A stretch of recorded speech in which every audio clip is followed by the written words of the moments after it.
Item number 1 Shrimati Nirmala Sitharaman वित्त मंत्री।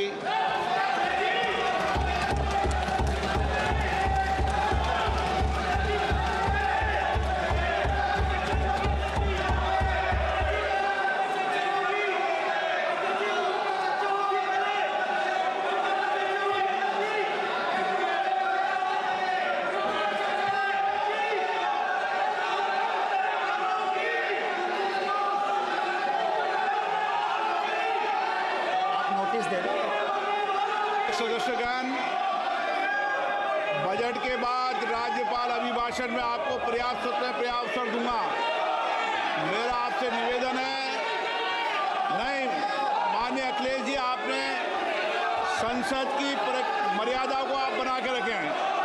कभी बजट भाषण के अंदर इस तरीके का नहीं हुआ, ये उचित नहीं है, ये उचित नहीं है।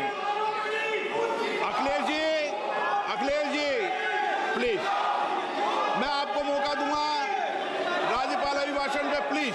नो, ये तरीका ठीक नहीं है। No,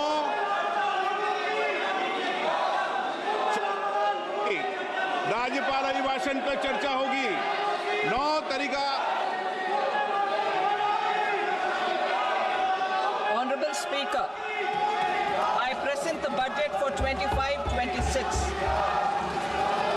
This budget continues our government's efforts to A. Accelerate growth, B. Secure inclusive development, C. Invigorate private sector investments, D. Uplift household sentiments, and E. Enhance spending power of India's rising middle class. Together, we embark on a journey to unlock our nation's tremendous potential for greater prosperity and global positioning under the leadership of Honorable Prime Minister Shri Narendra Modi. As we complete the first quarter of the 21st century, continuing geopolitical headwinds suggest lower global economic growth over the medium term. However, our aspiration for a Vikasit Bharat inspires us, and the transformative work we have done during our government's first 2 terms guides us to march forward resolutely. Our economy is the fastest growing among all major economies. Our development track record for the past 10 years and structural reforms have drawn global attention. Confidence in India's capability and potential has only grown in this period. We see the next 5 years as a unique opportunity to realize Sabka Vikas, stimulating balanced growth of all regions. The great Telugu poet and playwright Gurujada Apparao had said, "Deshamante matti kadoy, deshamante manushuloy," meaning a country is not just its soil, a country is its people. In line with this, for us, Vikasit Bharat encompasses zero poverty, 100% quality good school education, access to high quality, affordable and comprehensive health care, 100% skilled labor with meaningful employment, 70% women in economic activities, and farmers making our country the food basket of the world. In this budget, the proposed development measures span 10 broad areas focusing on Garib, youth, Annadata and Nari, spurring agricultural growth and productivity, building rural prosperity and resilience, taking everyone together on an inclusive growth path, boosting manufacturing and furthering Make in India, supporting MSMEs, enabling employment-led development, investing in people, economy and innovation, securing energy supplies, promoting exports and nurturing innovation. For this journey of development, our 4 powerful engines are agriculture, MSME, investments and exports. The fuel, our reforms, our guiding spirit, inclusivity, and the destination, Vikasit Bharat. This budget aims to initiate transformative reforms across 6 domains. During the first 5 years, these will augment our growth potential and global competitiveness. The domains are taxation, power sector, urban development, mining, financial sector, and regulatory reforms. Agriculture as the first engine. Now I move to specific proposals, beginning with agriculture as the first engine.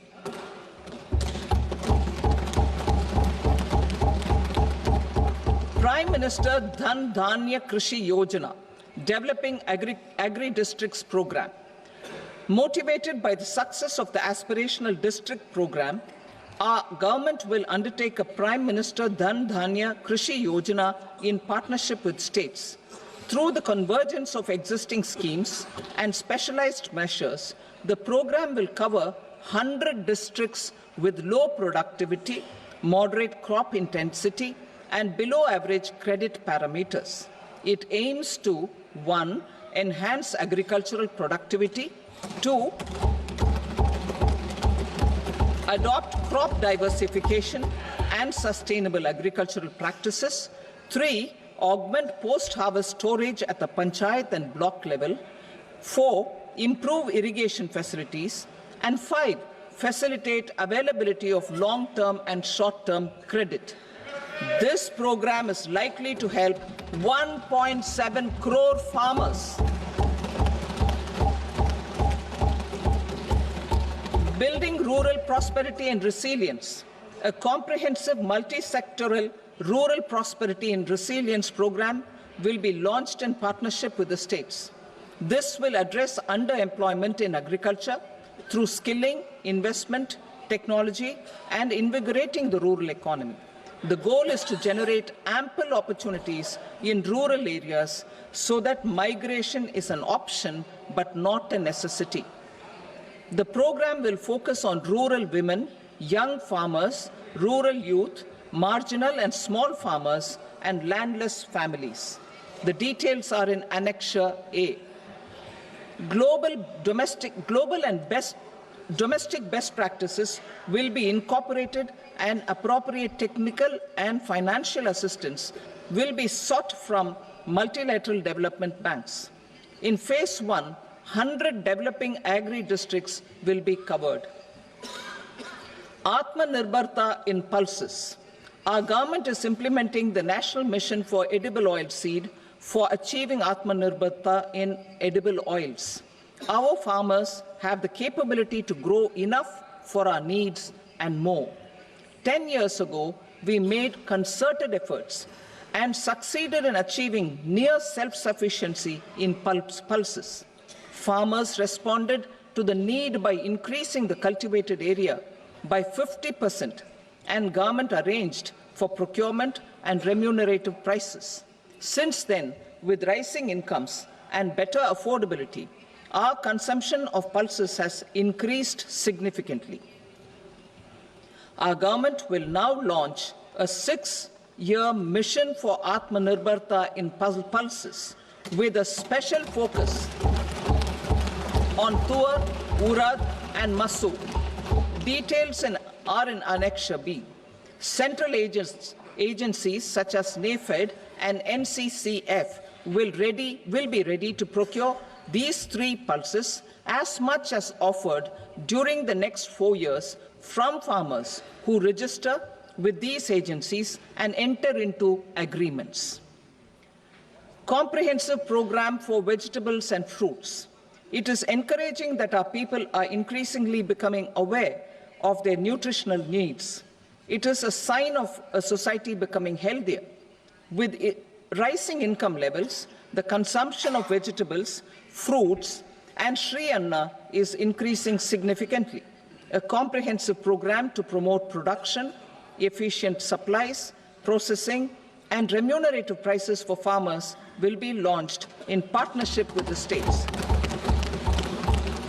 Appropriate institutional mechanisms for implementation and participation of farmer producer organizations and cooperatives will be set up. Makhana Board in Bihar. For this, there is a special opportunity for the people of Bihar. A Makhana Board will be established in the state to improve production, processing, value addition, and marketing of makhana. The people engaged in these activities will be organized into FPOs.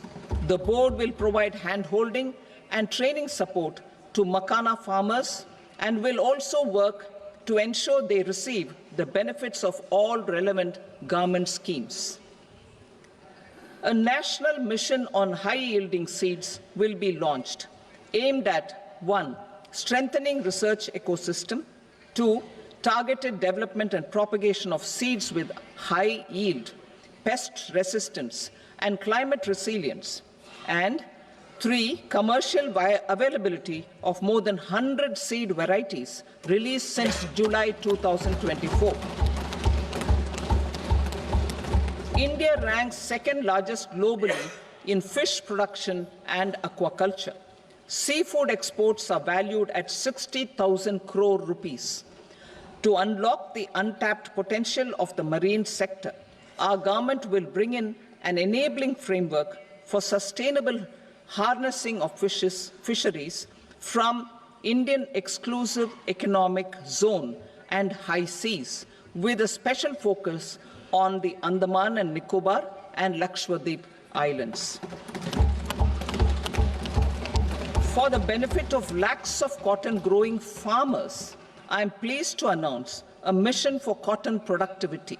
This 5-year mission will facilitate significant improvements in productivity and sustainability of cotton farming and promote extra long staple cotton varieties.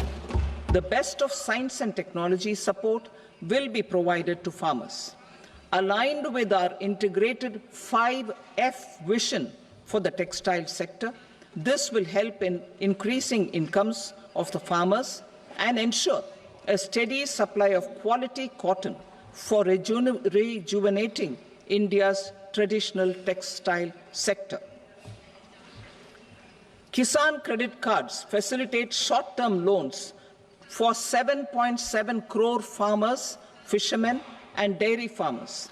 The loan limit under modified interest subvention scheme will be enhanced from 3 lakh rupees to 5 lakh rupees for loans taken through the KCC. For Atmanirbharta in urea production, our government had reopened 3 dormant urea plants in the eastern region. To further augment urea supply, a plant with annual capacity of 12.7 lakh metric tons will be set up at Namrup in Assam.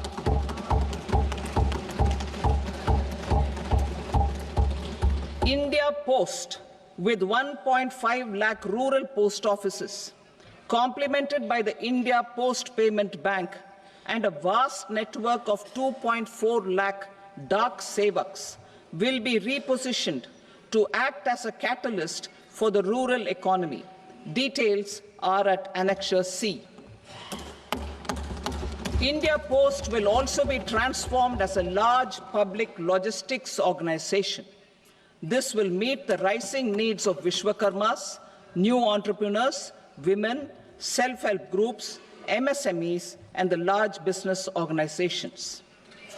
Our government will provide support to NCDC for its lending operations for the cooperative sector.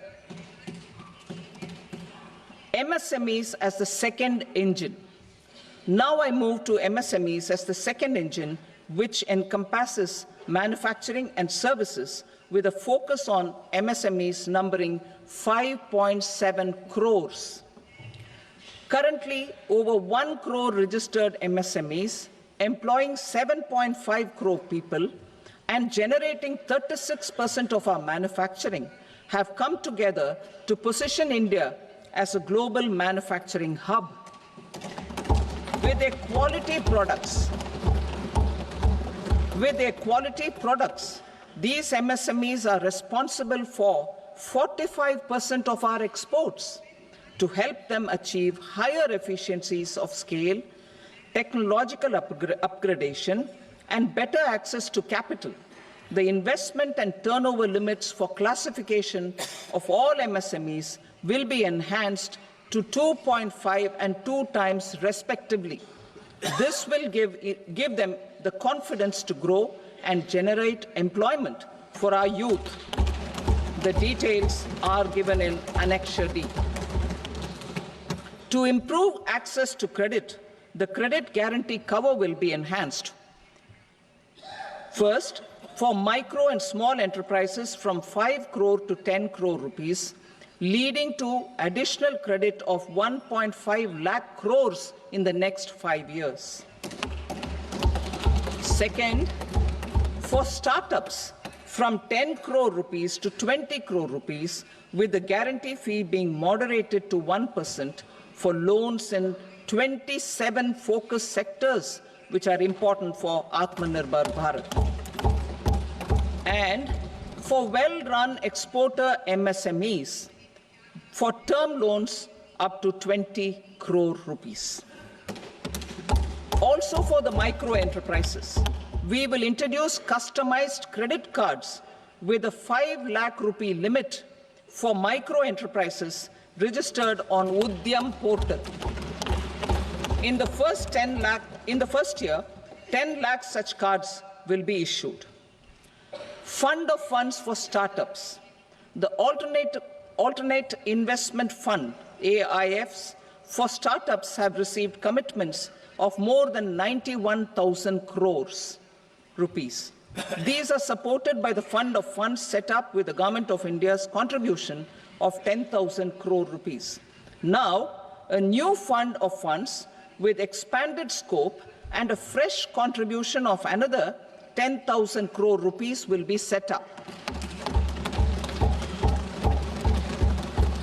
A new scheme will be launched for 5 lakh women, scheduled castes and scheduled tribes, first-time entrepreneurs.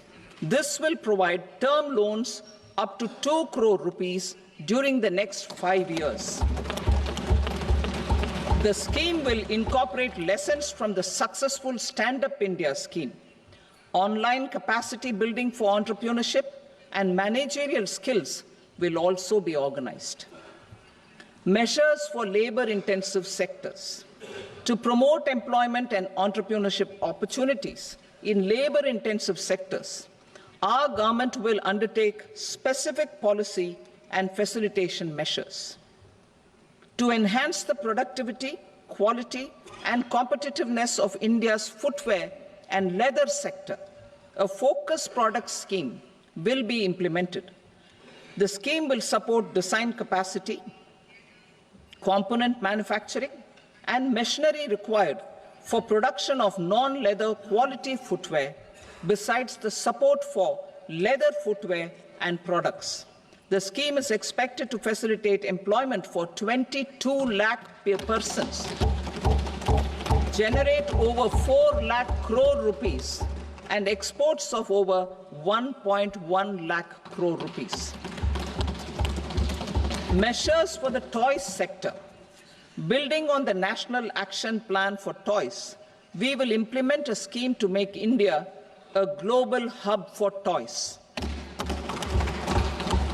The scheme will focus on development of clusters, skills, and a manufacturing ecosystem that will create high-quality, unique, innovative, and sustainable toys that will represent the Made in India brand. Support for food processing. In line with our commitment towards Purvodaya, we will establish a National Institute of Food Technology, Entrepreneurship, and Management in Bihar.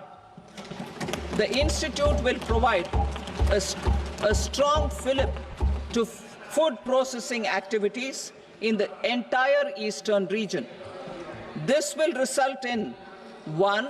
Enhanced income for the farmers through value addition to their produce, and 2. Skilling entrepreneurship and employment opportunities for the youth.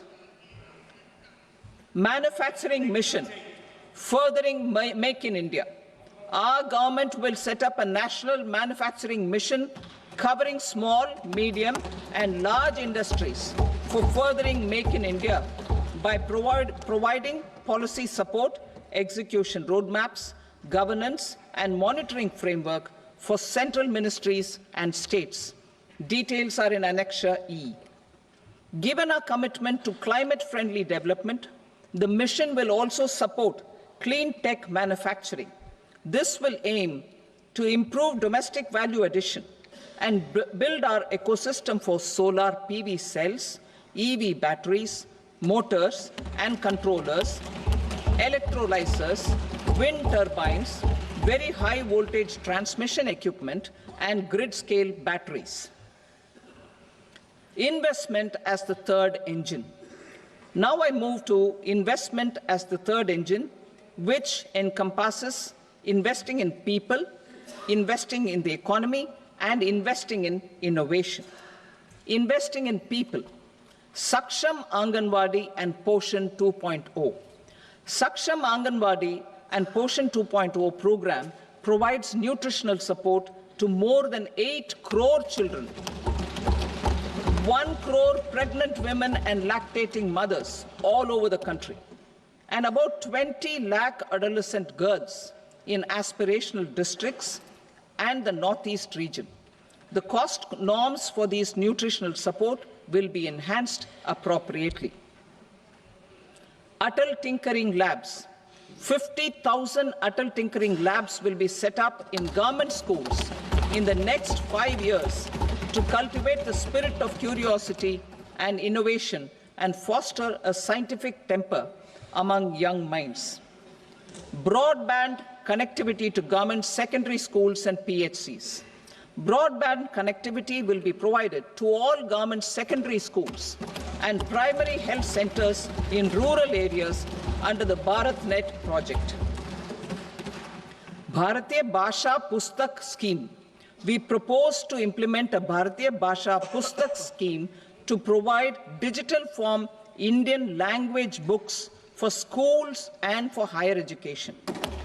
This aims to help students understand their subjects better and in their language. National Centers of Excellence for Skilling.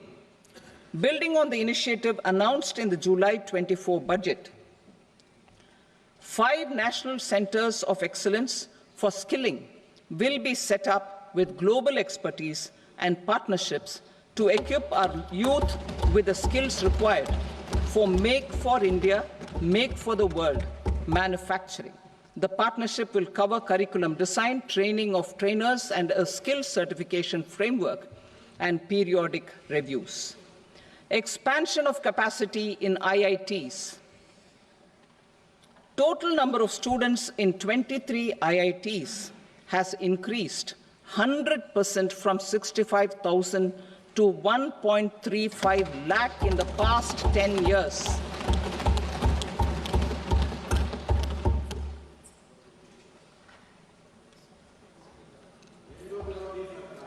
Additional infrastructure will be created in the 5 IITs started after 2014 to facilitate education for 6,500 more students.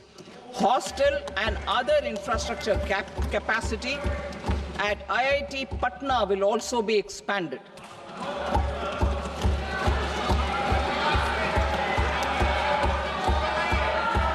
Center of Excellence.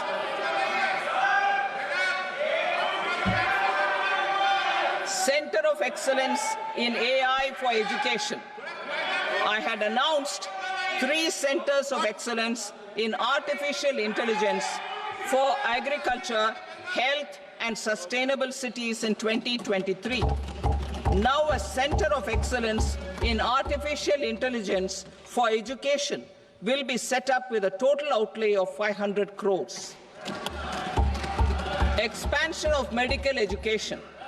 Our government has added almost 1.1 lakh undergraduate and postgraduate medical education seats in 10 years, an increase of 130%. In the next year, 10,000 additional seats will be added in medical colleges and hospitals towards the goal of adding 75,000 seats in the next 5 years. Daycare cancer centers in all district hospitals. Our government will facilitate setting up of daycare cancer centers in all district hospitals in the next 3 years. 200 centers will be established in 25-26 itself. Strengthening urban livelihoods. Our government has been giving priority to assisting urban poor and vulnerable groups. A scheme for socio-economic upliftment of urban workers will be implemented to help them improve their incomes, have sustainable livelihoods, and a better quality of life. PM Swanidhi scheme has benefited more than 68 lakh street vendors, giving them respite from high-interest informal sector loans. Building on this success, the scheme will be revamped with enhanced loans from banks, UPI-linked credit cards with 30,000 rupees limit, and capacity building support. Social Security Scheme for welfare of online platform workers. Gig workers of online platforms provide great dynamism to the new age services economy. Recognizing their contribution, our government will arrange for their identity cards and registration on the e-Shram portal. They will be provided health care under PM Jan Arogya Yojana. This measure is likely to assist nearly 1 crore gig workers.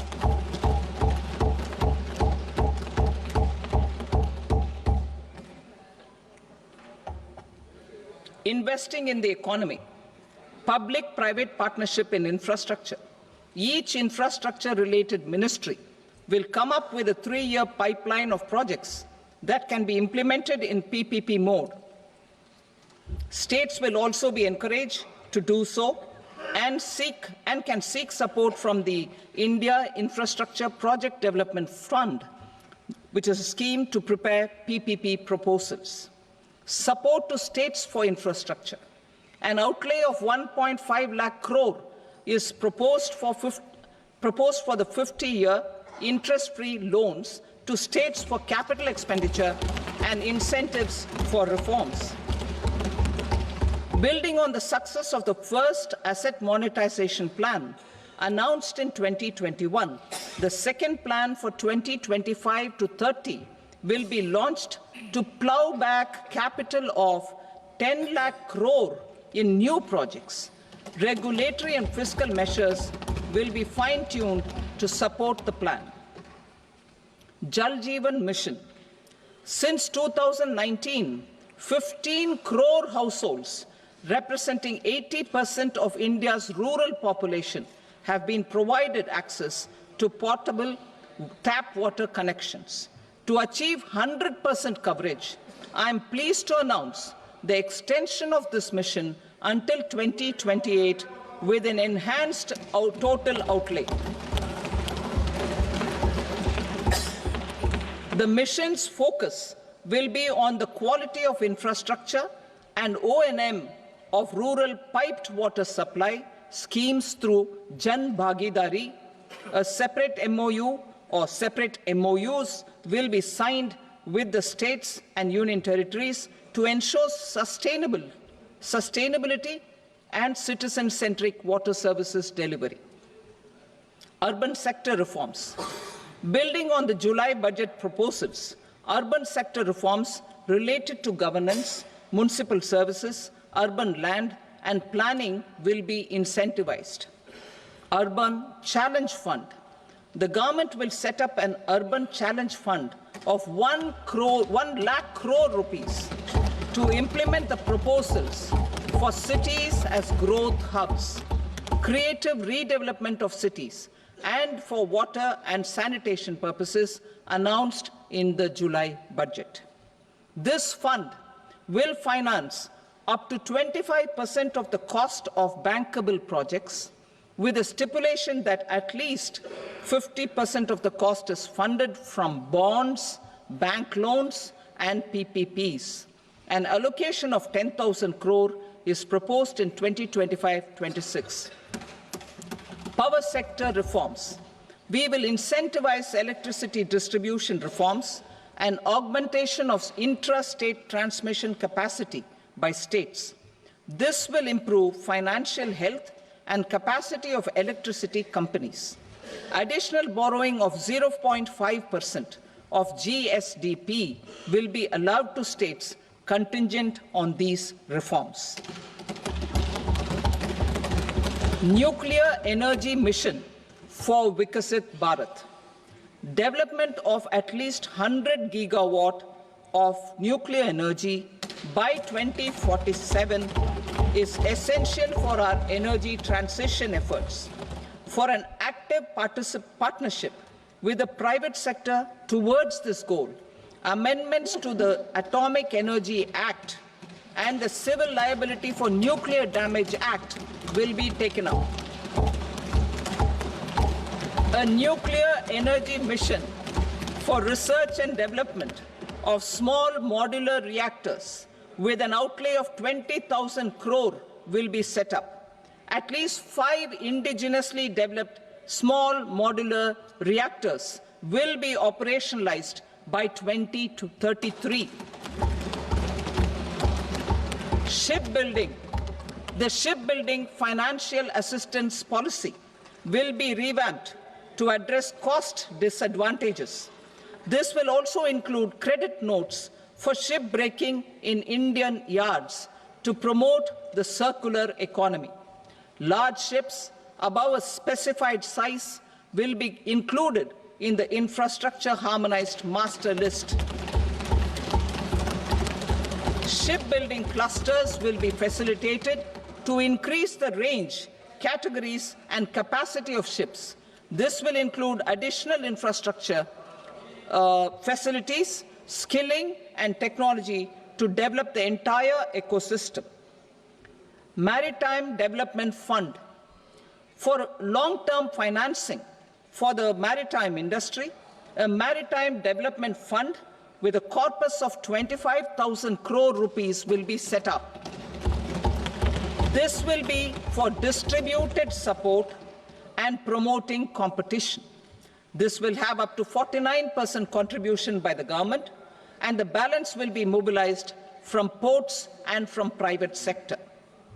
UDAN regional connectivity schemes. UDAN has enabled 1.5 crore middle-class people to meet their aspirations for speedier travel. The scheme has connected 88 airports, and operationalized 619 routes.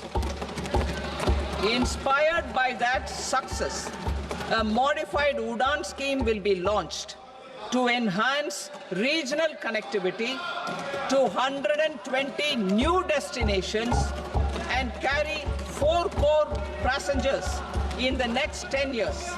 4 crore additional passengers in the next 10 years. The scheme will also support helipads and smaller airports in hilly, aspirational, and northeast regional districts. Greenfield airports will be facilitated in Bihar to meet the future needs of the state. These will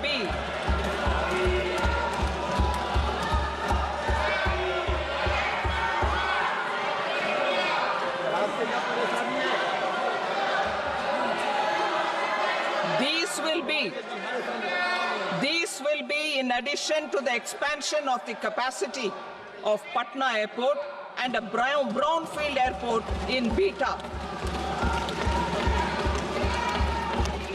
Western Kosi Canal project in Mithilanchal.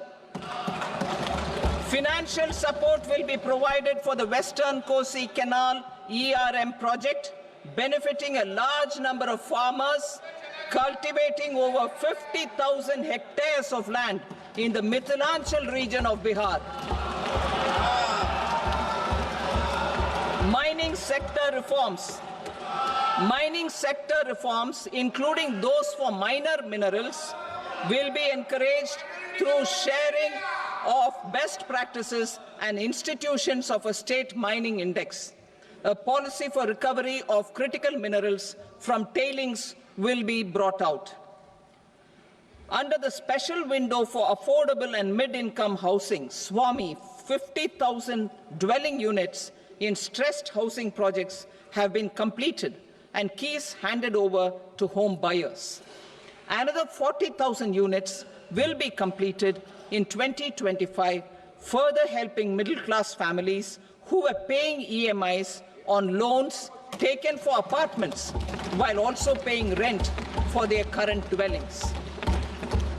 Building on this success, SWAMI Fund 2 will be established as a blended finance facility with contribution from the government, banks and private investors.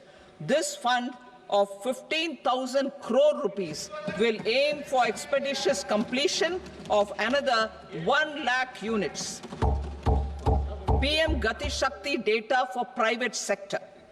For furthering PPPs and assisting the private sector in project planning, access to relevant data and maps from the PM Gati Shakti portal will be provided. Tourism for employment-led growth.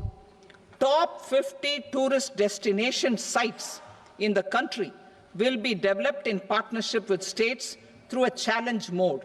Land for building key infrastructure will have to be provided by the states.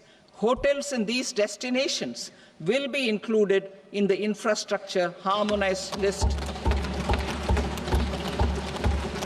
The following measures will be taken for facilitating employment-led growth. Organizing intensive skill development programs for our youth, including in institutes of hospitality management. Providing mudra loans for homestays. Improving ease of travel and connectivity to tourist destinations. Providing performance-linked incentives to states for effective destination management, including tourist amenities, cleanliness, and marketing efforts, and introducing streamlined e-visa facilities along with visa fee waivers for certain tourist groups. Continuing with the emphasis on places of spiritual and religious significance in the July budget, there will be a special focus on destinations related to the life and times of Lord Buddha. Medical tourism and heal in India. Medical tourism and heal in India will be promoted in partnership with the private sector along with capacity building and easier visa norms. Investing in innovation. To implement private sector-driven research, development and innovation initiatives announced in the July budget, I am now allocating 20,000 crore rupees for this purpose. A deep tech fund of funds will also be explored to catalyze the next generation startups as a part of this initiative. In the next 5 years, under the PM Research Fellowship Scheme, we will provide 10,000 fellowships for technological research in IITs and IISc with enhanced financial support. The second gene bank with 10 lakh germplasm lines will be set up for future food and nutritional security. This will provide conservation support to both public and private sectors for genetic resources. We will start a national geospatial mission to develop foundational geospatial infrastructure and data. Using PM Gati Shakti, this mission will facilitate modernization of land records, urban planning, and design of infrastructure projects. a Gyan Bharatam mission for survey, documentation, and conservation of our manuscript heritage with academic institutions, museums, libraries, and private collectors will be undertaken to cover more than 1 crore manuscripts. We will set up a national digital repository of Indian knowledge systems for knowledge sharing. Now I move to exports as the fourth engine. We will set up an export promotion mission with sectoral and ministerial targets driven jointly by the Ministries of Commerce, MSME, and Finance.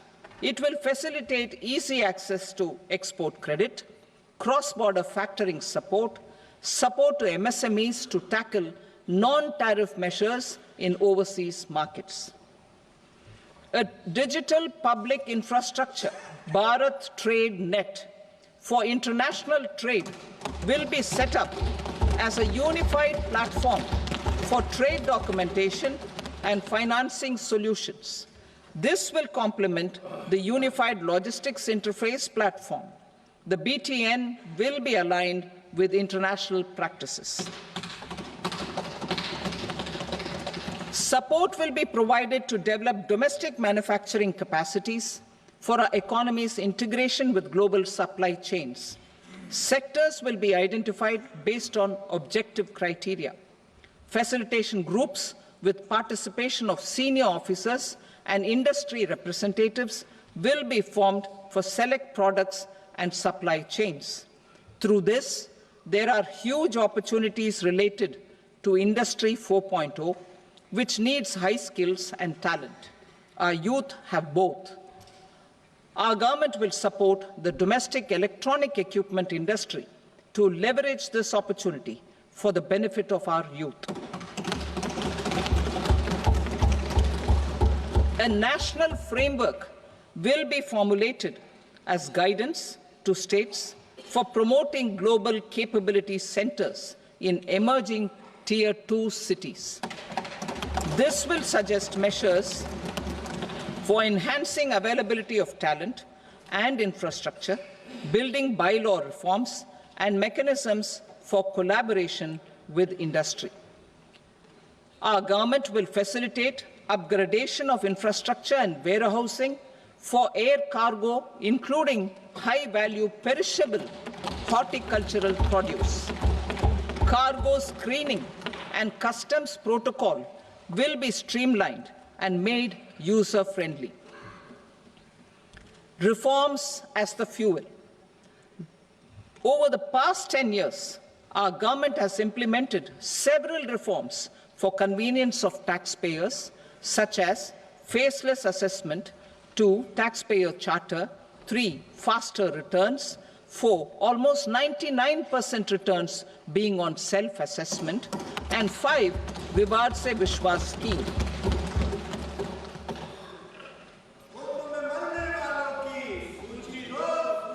Continuing these efforts, I reaffirm the commitment of the Tax Department to trust first, scrutinize later. I also propose to introduce the new income tax bill next week. I will detail the indirect tax reforms and changes in direct taxes in Part B. Financial sector reforms. The FDI limit for the insurance sector will be raised from 74 to 100%. This enhanced limit will be available for those companies which invest the entire premium in India. The current guardrails and conditionalities associated with foreign investment will be reviewed and simplified. The services of India Post Payment Bank will be deepened and expanded in rural areas. NABFID will set up a partial credit enhancement facility for corporate bonds for infrastructure. Public sector banks will develop Grameen Credit Score framework to serve the credit needs of SHG members and people in rural areas.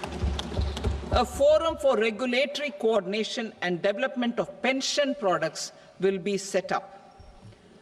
To implement the earlier announcement on simplifying the KYC processes, the revamped Central KYC Registry will be rolled out in 2025. We will also implement a streamlined system for periodic updating. Requirements and procedures for speedy approval of company mergers will be rationalized. The scope for fast-track mergers will also be widened and the process made simpler. As proposed in the interim budget, we signed bilateral investment treaties with 2 countries in 2024 to encourage sustained foreign investment, and in the spirit of First Develop India, the current model BIT will be revamped and made more investor-friendly. In the last 10 years, in several aspects, including financial and non-financial, our government has demonstrated a steadfast commitment to ease of doing business. We are determined to ensure that our regulations must keep up with technological innovations and global policy developments. A light-touch regulatory framework based on principles and trust will unleash productivity and employment. Through this framework, we will update regulations that were made under old laws. To develop this modern, flexible, people-friendly, and trust-based regulatory framework appropriate for the 21st century, I propose 4 specific measures. A high-level committee for regulatory reforms will be set up for a review of all non-financial sector regulations, certifications, licenses, and permissions. The committee will be expected to make recommendations within a year. The objective is to strengthen trust-based economic governance and take transformational measures to enhance ease of doing business, especially in matters of inspection and compliances. States will be encouraged to join in this endeavor. An investment friendliness index of states will be launched in 2025 to further the spirit of competitive, cooperative federalism. Under the Financial Stability and Development Council, a mechanism will be set up to evaluate impact of the current financial regulations and subsidiary instructions. It will also formulate a framework to enhance their responsiveness and development of the financial sector. In the Jan Vishwas Act 2023, more than 180 legal provisions were decriminalized. Our government will now bring up the Jan Vishwas Bill 2.0 to decriminalize more than 100 provisions in various laws. I now move to fiscal policy. In the July budget, I had committed to staying the course for fiscal consolidation. Our endeavour will be to keep the fiscal deficit each year such that central government debt remains on a declining path as a percentage of the GDP. The roadmap for the next 6 years has been detailed in the FRBM statement. Revised estimates for 2024-25. The revised estimate of the total receipts other than borrowings is 31.47 lakh crore rupees, of which the net tax receipts are 25.57 lakh crore rupees. The revised estimate of the total expenditure is 47.16 lakh crore rupees, of which the capital expenditure is about 10.18 lakh crore rupees. The revised estimate of the fiscal deficit is 4.8% of the GDP. Budget estimates for 25-26. Coming to 25-26, the total receipts other than borrowings and total expenditure are estimated at 34.96 lakh crore rupees and 50.65 lakh crore rupees respectively. The net tax receipts are estimated at 28.37 lakh crore rupees. The fiscal deficit is estimated to be 4.4% of GDP. To finance the fiscal deficit, the net market borrowings from dated securities are estimated at 11.54 lakh crore. The balance financing is expected to come from small savings and other sources. The gross market borrowings are estimated at 14.82 lakh crore rupees. I will now move to Part B. Indirect taxes. My proposals relating to customs aim to rationalize tariff structure and address duty inversion. These will also support domestic manufacturing and value addition, promote exports, facilitate trade, and provide relief to common people. Rationalization of customs tariff structure for industrial goods. As a part of comprehensive review of customs rate structure announced in July 2024 budget, I propose to 1. Remove 7 tariff rates. This is over and above the 7 tariff rates removed in 23-24 budget. After this, there will be only 8 remaining tariff rates, including 0 rate. 2. Apply appropriate cess to broadly maintain effective duty incidence, except on a few items where such incidence will reduce marginally. 3. Levy not more than 1 cess or surcharge. Therefore, I propose to exempt social welfare surcharge on 82 tariff lines that are subject to a cess. I shall now take up sector-specific proposals. To provide relief to patients, particularly those suffering from cancer, rare diseases, and other severe chronic diseases, I propose to add 36 life-saving drugs and medicines to the list of medicines fully exempted from basic custom duty.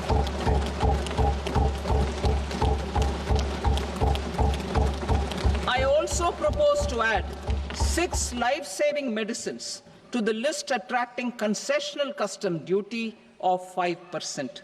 Full exemption and concessional duty will also respectively apply on the bulk drugs for manufacture of the above. Specified drugs and medicines under patient assistance programs run by the pharmaceutical companies are fully exempt from BCD, provided the medicines are supplied free of cost to the patients. I propose to add 37 more medicines along with 13 new patient assistance programs. Support to domestic manufacturing and value addition. Critical minerals. In the July 2024 budget, I had fully exempted BCD on 25 critical minerals that are not domestically available. I had also reduced BCD of 2 other such minerals to provide a major fillip to their processing, especially by MSMEs. Now, I propose to fully exempt cobalt powder and waste, the scrap of lithium-ion battery, lead, zinc, and 12 more critical minerals. This will help secure the availability for manufacturing in India and promote more jobs for our youth. To promote domestic production of technical textile products such as agro-textiles, medical textiles, and geotextiles at competitive prices, I propose to add 2 more types of shuttle-less looms to the list of fully exempted textile machinery. I also propose to revise the BCD rate on knitted fabrics covered by 9 tariff lines from 10 or 20 to 20% or 115 rupees per kg, whichever is higher. Electronic goods. In line with our Make in India policy and to rectify inverted duty structure, I propose to increase the BCD on interactive flat panel display from 10% to 20% and reduce the BCD to 5% on open cell and other components. In 23-24 budget, for the manufacture of open cells of LCD, LED TVs, I had reduced the BCD on parts of open cells from 5% to 2.5%. To further boost the manufacture of such open cells, the BCD on these parts will now stand exempted. Lithium-ion battery. To the list of exempted capital goods, I propose to add 35 additional capital goods for EV battery manufacturing and 28 additional capital goods for mobile phone battery manufacturing. This will boost domestic manufacture of lithium-ion batteries, both for mobile phones and for electric vehicles. Shipping sector. Considering that shipbuilding has a long gestation period, I propose to continue the exemption of BCD on raw materials, components, consumables, or parts for the manufacture of ships for another 10 years.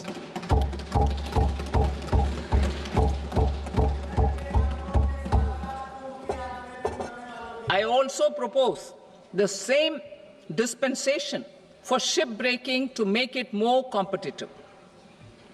Telecommunication. To prevent classification disputes, I propose to reduce the BCD from 20% to 10% on carrier-grade Ethernet switches to make it at par with non-carrier-grade Ethernet switches. Export promotion. To facilitate exports of handicrafts, I propose to extend the time period for export from 6 months to 1 year, further extendable by another 3 months if required. I also propose to add 9 items to the list of duty-free inputs. Leather sector. I propose to fully exempt BCD on wet blue leather to facilitate imports for domestic value addition and employment. I also propose to exempt crust leather from 20% export duty to facilitate exports by small tanners. Marine products. To enhance India's competitiveness in the global seafood market, I propose to reduce BCD from 30% to 5% on frozen fish paste, surimi, for manufacture and export of its analog products.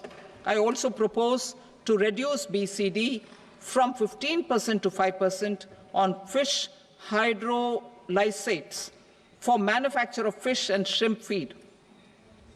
In July 2024 budget, to promote development of domestic MROs for aircraft and ships, I had extended the time limit for export of foreign origin goods that were imported for repairs from 6 months to 1 year and further extendable by 1 year. I now propose to extend the same dispensation for railway goods. Time limit for provisional assessment.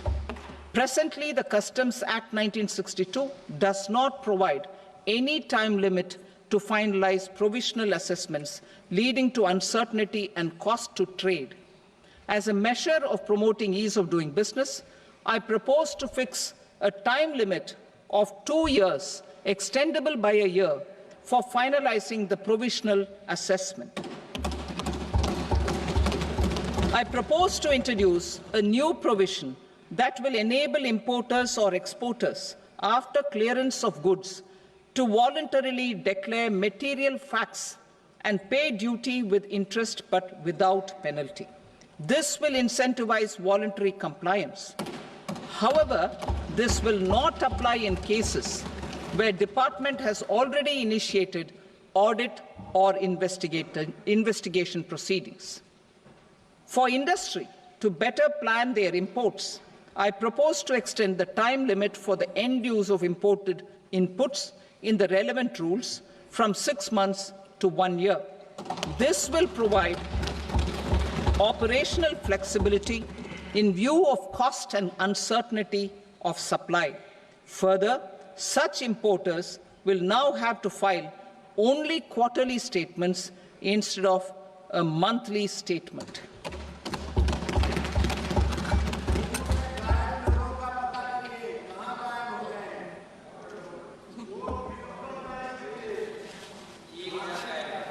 I now come to my direct tax proposals. In Part A, I have briefly underlined taxation reforms as one of key reforms to realize our vision of Vikasit Bharat.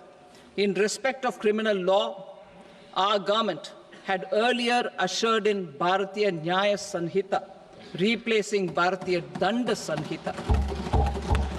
I am happy to inform this august House and the country that for new income tax bill will carry forward the same spirit of Nyaya in its drafting as well.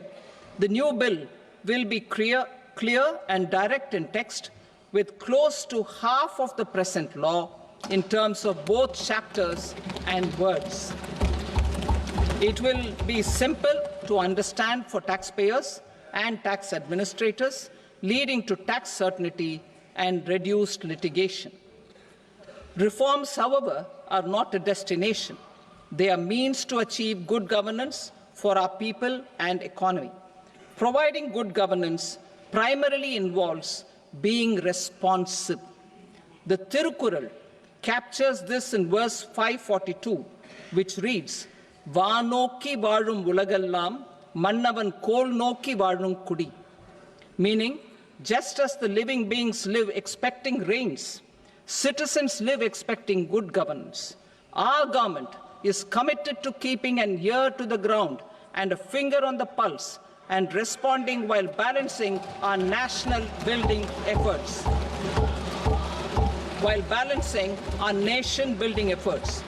The following measures will detail just how our government will, under the guidance of PM Modi, has taken steps to understand and address. I repeat that sentence, sir. The following measures will detail just how our government, under the guidance of PM Modi, has taken steps to understand and address the needs voiced by our citizens. My tax proposals are guided by this spirit. The objectives of my proposals are as follows. Personal income tax reforms with special focus on middle class. Rationalization of TDS and TCS for easing difficulties. Encouraging voluntary compliance. Reducing compliance burden. Ease of doing business, employment and investment. I will come to my proposal on personal income tax towards the end. TDS and TCS, rationalization for easing difficulties. I propose to rationalize tax deduction at source, TDS, by reducing the number of rates and thresholds above which TDS is deducted. Further, threshold amounts for tax deduction will be increased for better clarity and uniformity.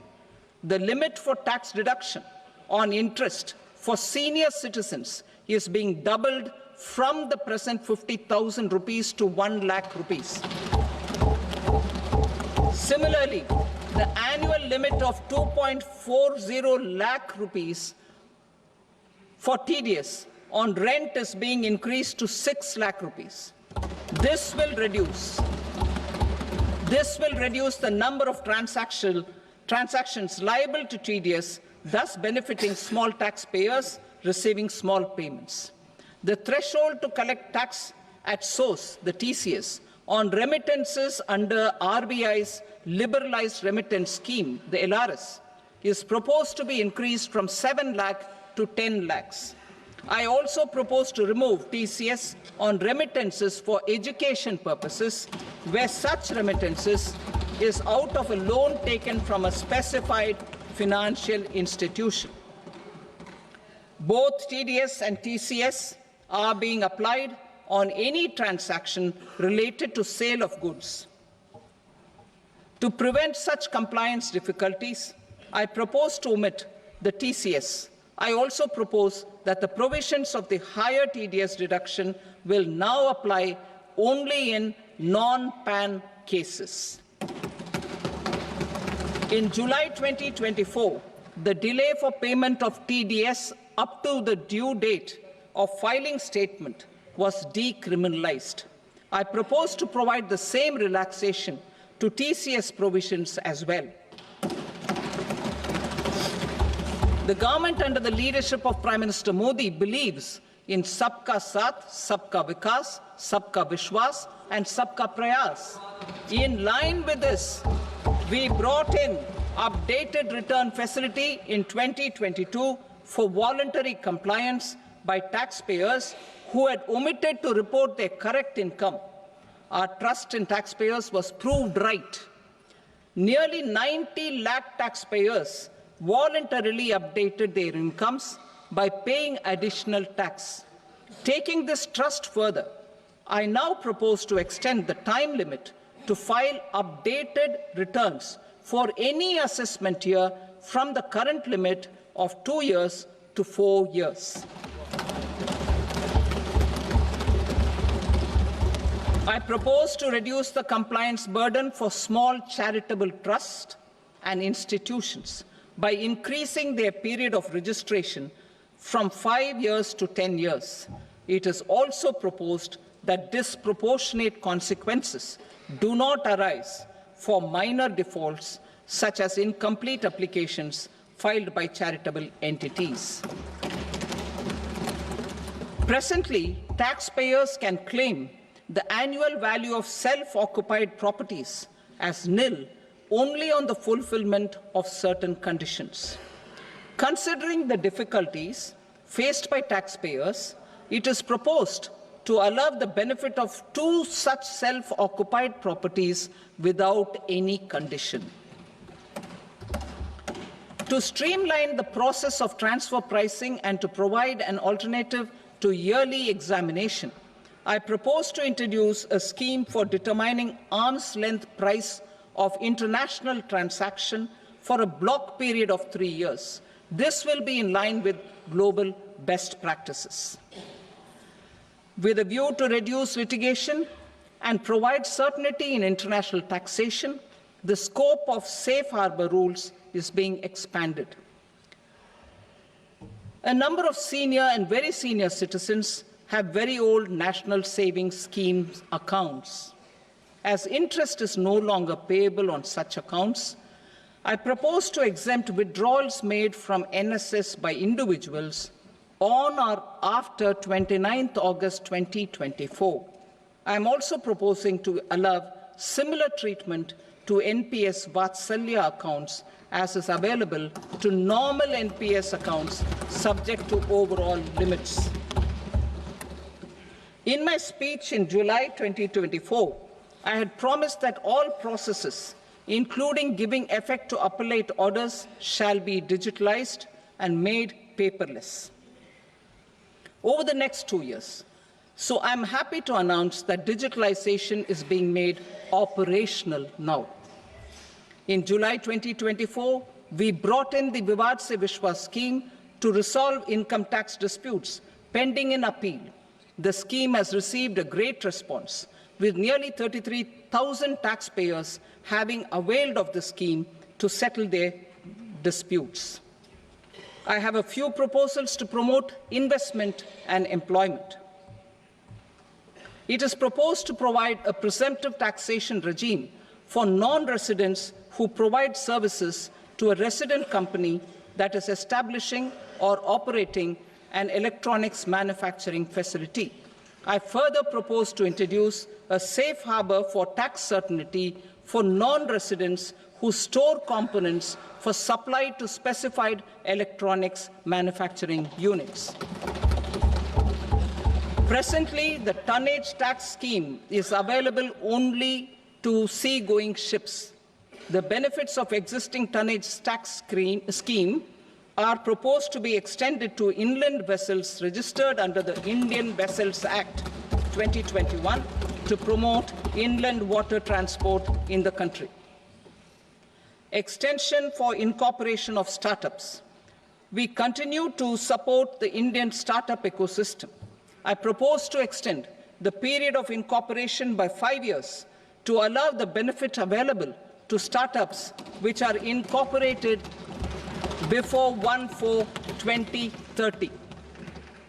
In order to attract and promote additional activities in the IFSC, I am inter alia proposing specific benefits to ship leasing units, insurance offices, and treasury centers of global companies which are set up in IFSC. Further, to claim benefits, the cut-off date for commencement in IFSC has also been extended by 5 years to 31/3/2030. Category 1 and Category 2 AIFs are undertaking investments in infrastructure and other such sectors. I propose to provide certainty of taxation to these entities on the gains from securities, to promote funding from sovereign wealth funds and pension funds to the infrastructure sector. I propose to extend the date of making an investment by 5 more years up to 31st March 2030.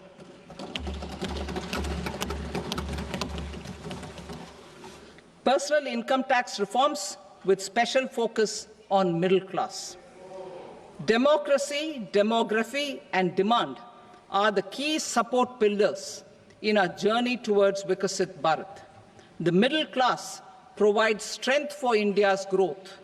This government, under the leadership of Prime Minister Modi, has always believed in the admirable energy and ability of the middle class in nation building. In recognition of their contribution,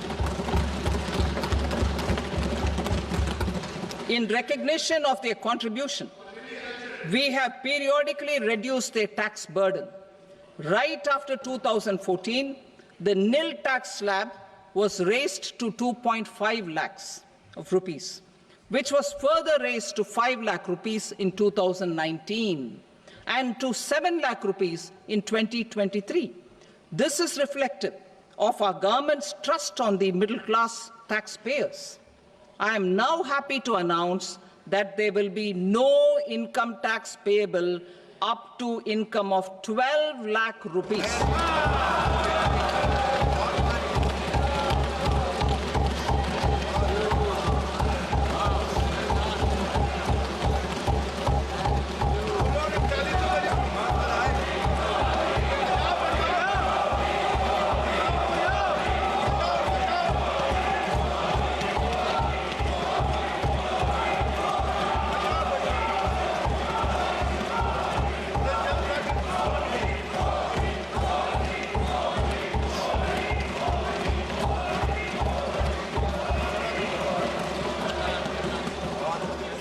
So, average income of 1 lakh per month, other than the special rate income such as capital gains, under the new regime. This limit will be 12.75 lakh for salaried taxpayers due to the standard deduction of 75,000. Slabs and rates are being changed across the board to benefit all taxpayers. The new structure will substantially reduce the taxes of the middle class and leave more money in their hands, boosting household consumption, savings, and investment. In the new tax regime, I propose to revise tax rate structures as follows: 0 to 4 lakh rupees nil, 4.8 lakh rupees to 4 to 8 lakh rupees 5%, 8 to 12 lakh rupees 10%, 12 to 16 lakh rupees 15%, 16 to 20 lakh rupees 20%, 20 to 24 lakh rupees 25%, and above 24 lakh rupees 30%. To taxpayers up to 12 lakh of normal income, other than special rate income such as capital gains. I read that again.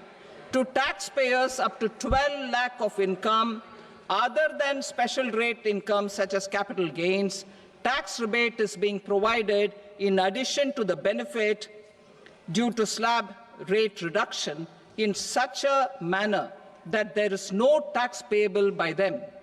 The total tax benefit of slab rate changes and rebate at different income levels can be illustrated with a few examples.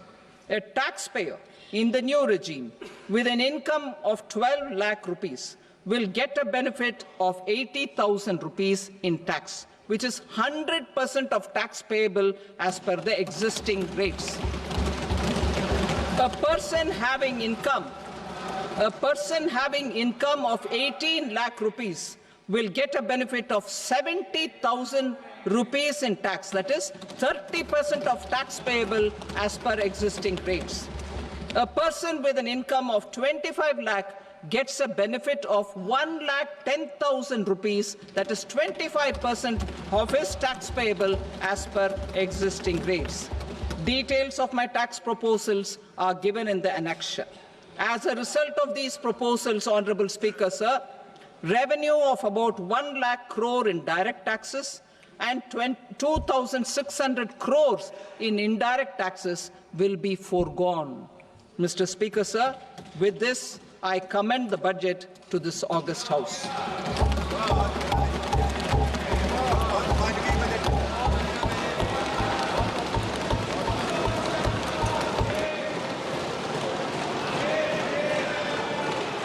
Item number 2, Srimati Nirmala Sitharaman.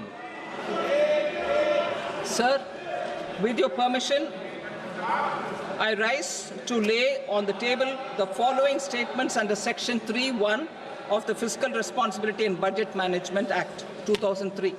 Medium-term fiscal policy cum fiscal policy strategy statement and macroeconomic framework statement. Item number 3, Srimati Nirmala Sitharaman.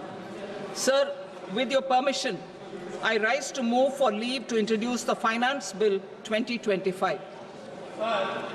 प्रश्न ये है कि विधेयक को पुनर्स्थापित करने की अनुमति प्रदान की जाए। जो सदस्य इसके पक्ष में हाँ कहें, जो सदस्य विरोध में ना कहें। मेरे विचार में निर्णय हाँ वालों के पक्ष में हुआ, हाँ वालों के पक्ष में अनुमति प्रदान की जाती है। माननीय मंत्री जी, अब विधेयक को पुनर्स्थापित करें। Sir, I introduce the bill. Thank you. सभा की कार्रवाई सोमवार दिनांक 3 फरवरी 2025 को प्राप्त 11 बजे तक के लिए स्थगित की जाती है।